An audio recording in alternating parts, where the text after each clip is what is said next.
అందరికీ నమస్తే అండి. ఈరోజు ఒక మంచి మోటివేషనల్ వీడియోతో మీ ముందుకు వచ్చేసాను. Welcome back to all channel positive webs in Telugu. మిత్రమా, అతిగా ఆలోచించేవారు ఒక్కసారి ఖచ్చితంగా ఈ మాటలు వినండి. మీకే అర్థమవుతుంది మీ మనసుకి ఎంతో ధైర్యం వస్తుంది. ఇప్పుడు కూడా గుర్తుపెట్టుకోండి, ప్రయత్నించేందుకు అస్సలు మీరు వెనకాడవద్దు. ఎందుకంటే అది మిమ్మల్ని తర్వాత విజయానికి సిద్ధం చేస్తుంది అని మీరు మర్చిపోకూడదు మిత్రమా. ఈ లోకంలో మన కన్నీళ్లకు ఎవ్వరూ గమనించకపోవచ్చు, మన బాధని అసలు గుర్తించకపోవచ్చు, కానీ మన కష్టాల్ని కూడా ఎవ్వరూ తీర్చకపోవచ్చు. అయినా సరే అందరూ ఈ లోకంలో ఉన్న ప్రతి ఒక్కరు కూడా మన తప్పుల్ని వెతికే పనిలో మాత్రమే ఉంటారు అని నువ్వు గుర్తుపెట్టుకోవాల్సిందే. అర్థమైంది కదా? ఇక డబ్బు ఎవరి కోసమైనా నువ్వు ఖర్చు చేయొచ్చు, కానీ సమయాన్ని మాత్రం కేవలం అర్హత గల వారి కోసం మాత్రమే ఖర్చు చేయాలని నువ్వు తెలుసుకోవాలి మిత్రమా. అలా కాకుండా ఎవరి కోసమో ఎంతో విలువైన నీ సమయాన్ని వృధా చేసుకున్నావు అంటే మాత్రం తర్వాత జీవితంలో బాధపడాల్సి వస్తుంది. నువ్వే అని అసలు మర్చిపోవద్దు. ఆ బాధకి కారణం నువ్వు తెచ్చిపెట్టుకున్నదే కదా. అందుకే ఎవరి కోసం కూడా సమయాన్ని మాత్రం ఎట్టి పరిస్థితుల్లో కూడా వృధా చేసుకోవద్దు. ఇక బాధపడాల్సిన అవసరం కూడా లేదు. మర్చిపోకు మిత్రమా, గాయం గురించి కాదు, ఆ గాయం నుంచి నువ్వు ఎలా కోలుకోవాలో ఆలోచించు. పడిపోవడం గురించి కాదు, అక్కడి నుంచి ఎలా లేచి నిలబడాలో, ఎలా ముందుకు వెళ్ళాలో ఆలోచించి అప్పుడు ఖచ్చితంగా విజయాన్ని సాధించగలుగుతావు. నువ్వు ఒక లక్ష్యాన్ని ఏర్పరచుకో, దాన్నే నీ జీవిత లక్ష్యంగా మార్చుకో. దాన్నే ప్రతి క్షణం ధ్యానిస్తూ ఉండు, దాన్నే కలగంటూ ఉండు, దాన్నే శ్వాసిస్తూ ఉండు. ఇది నీ విజయానికి తొలి మెట్టవుతుంది అని నువ్వు ఎప్పుడు కూడా మర్చిపోవద్దు మిత్రమా. వేల కొద్ది నీతులు చెప్పడం కన్నా ఒకే ఒక మంచి పని చేసి చూపించు. అప్పుడు నీకు నీ జీవితానికి ఒక అర్థం అనేది, పరమార్థం అనేది ఉంటాయి. మానవుడు ఎంత గొప్పవాడైతే అంత కఠినమైన పరీక్షల్ని ఖచ్చితంగా దాటాల్సి వస్తుంది. అది ఎంత బాలు అయినా సరే రోజుకు ఒక్కసారైనా మీతో మీరు మనసు విప్పి మాట్లాడుకోండి. లేకపోతే ఒక అద్భుతమైన వ్యక్తితో మాట్లాడే అవకాశాన్ని మీరు కోల్పోతారని గుర్తుంచుకోండి. ఇక నువ్వు అది అర్థం చేసుకోగల మనస్తత్వం ఉండాలి. చినుకంత అనుమానం ఏ బంధానికైనా సరే ఖచ్చితంగా ప్రమాదాన్ని తెచ్చిపెడుతుంది. సముద్రం అంత ప్రేమ ఉన్నప్పటికీ ద్వేషానికి దూరంగా అదే మూల కారణమవుతుంది అని నువ్వు మర్చిపోకు. అవసరం ఉంటే అందరూ మన వాళ్ళే, అవసరం తీరాక అందరూ కూడా మనవాళ్ళు కూడా పరాయి వాళ్ళు అయిపోతారు. ఇప్పుడున్న ఈ లోకం ఎంత విచిత్రమైనదో కదా. ఒకసారి మీరే ఆలోచించండి, మీకే పూర్తిగా అవగతం అవుతుంది. ఎప్పుడైనా సరే ముళ్ళబాట దాటితేనే పూలబాట ఎదురవుతుంది, సవాళ్ళను ఎదుర్కొంటేనే విజయం ఎదురవుతుంది. సక్సెస్ అనేది నీకు కావాలి అంటే ముళ్ళ బాటను దాటాల్సిందే. జీవితం ఒక యుద్ధభూమి మిత్రమా. పోరాడితే గెలిచే అవకాశం ఉంటుంది. అలా కాకుండా ఊరికే నిల్చుంటే నీకు ఓటమి అనేది తప్పదు కదా. ఎట్టి పరిస్థితుల్లో ఎదురైనా సరే, ఎంతమంది అడ్డొచ్చినా సరే నువ్వు ఖచ్చితంగా గెలిచి తీరాలి, పోరాడే తీరాలి. అప్పుడే నీకు ఈ సమాజంలో ఒక విలువ అనేది ఉంటుంది. నీ పరిస్థితులు ఇంత కష్టంగా ఇప్పుడు ఉన్నా సరే ధైర్యంగా ఎదుర్కో తప్ప అనుకున్నది సాధిస్తాను అన్న నమ్మకాన్ని మాత్రం నువ్వు అస్సలు వదులుకోవద్దు. అర్థమైంది కదా మిత్రమా. ఎప్పుడు కూడా నువ్వు ఏం చేయకుండా భయపడుతూ కూర్చుంటే అస్సలు బతకలేవు. తప్పో ఒప్పో ఒక్కసారి అడిగేసి చూడు.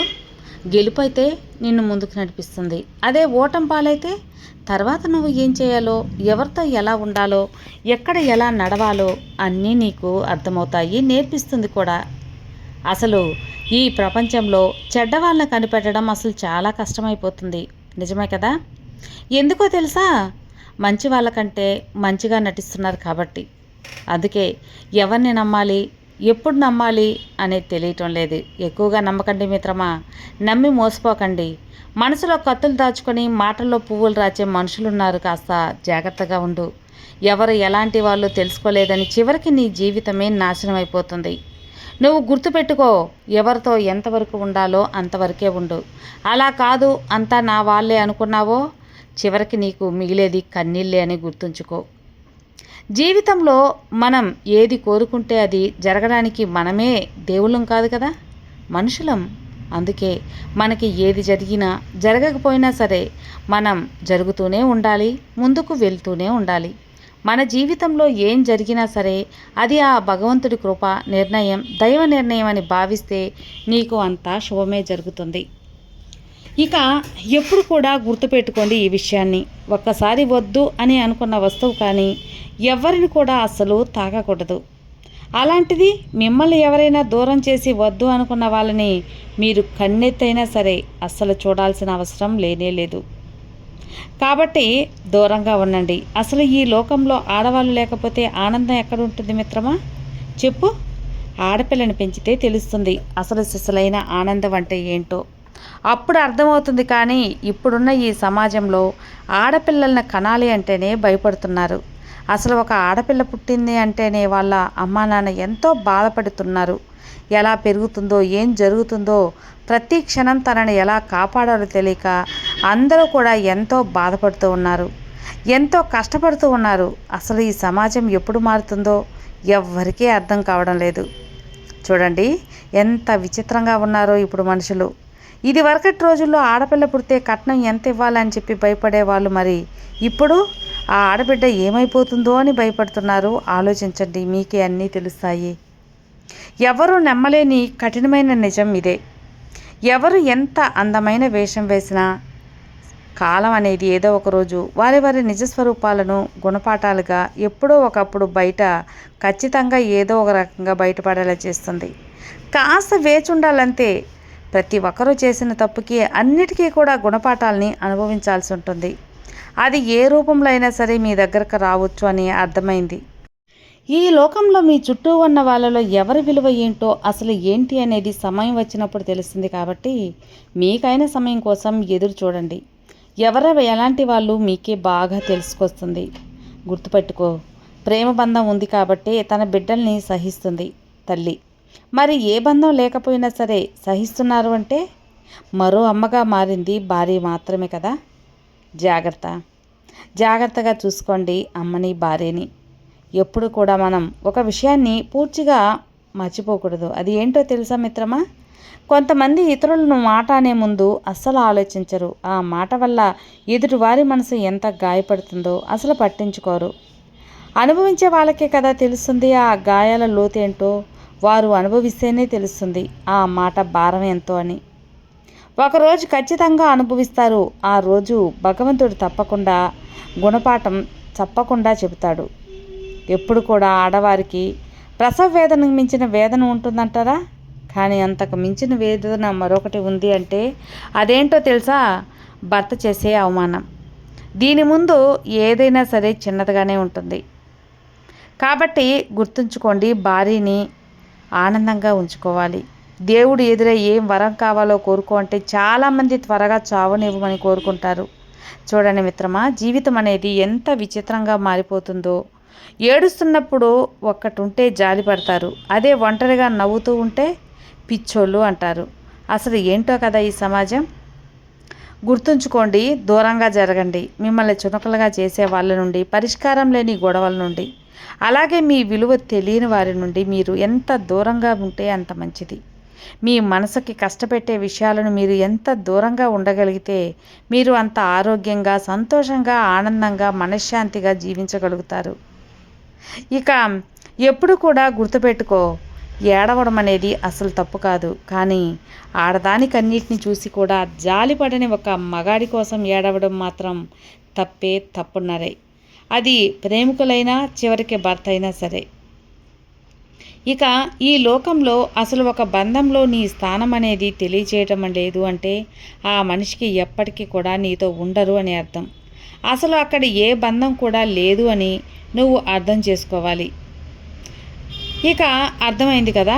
నువ్వు ఒకరికి వంగి నమస్కారం పెట్టే ముందు వారు ధనంలో గొప్పవారా లేదా గుణంలో గొప్పవారా అనేది ఒకసారి ఆలోచించు. అప్పుడు నీ నమస్కారానికి ఒక సంస్కారం అనేది ఉంటుంది మిత్రమా. ఇక పిల్లనిచ్చేటప్పుడు ఉన్నోడా లేనోడా అని కాదు, మనసున్నోడా మనసు లేనోడా అని ఆలోచించి అలవాట్లు లేనోడా అని చూడండి. ఎందుకంటే సంపాదిస్తే డబ్బు వస్తుంది, కానీ సంస్కారం అనేది నువ్వు ఎంత సంపాదించినా రాదు అని మనం గుర్తుపెట్టుకోవాల్సిన ఒక నిజం. మనసు లేని మగాడు ఆడదాన్ని ఆటబొమ్మలా చూస్తాడు. అదే మనసున్న మగాడు ఆడదాన్ని ప్రాణం ఉన్న దేవతలా చూస్తాడు. అందుకే అలాంటి మగవారిని ఎప్పుడూ గౌరవించాల్సిందే. భరిస్తున్నారు కదా అని అలసైపోతున్నారు కదా అని నా ప్రేమ నీకు ఈరోజు అర్థం కాకపోవచ్చు, కానీ ఏదో ఒకరోజు ఖచ్చితంగా అర్థమవుతుంది. అప్పుడు తెలుస్తుంది నీకు నా గుండె బరువేంటో అర్థమవుతుంది. అవును మిత్రమా, కొన్ని బంధాలంతే. మనల్ని ప్రేమిస్తున్నట్లు గౌరవిస్తున్నట్లు అనిపిస్తాయి, కానీ అసలు వాస్తవం అది కాదు. వాళ్ళు ప్రేమిస్తున్నారని గౌరవిస్తున్నారన్న భ్రమలో మనం బ్రతుకుతున్నాం అంతే తప్ప ఇది ఎవ్వరూ నమ్మలేని ఒక కఠినమైన నిజం. నిజమే కదా.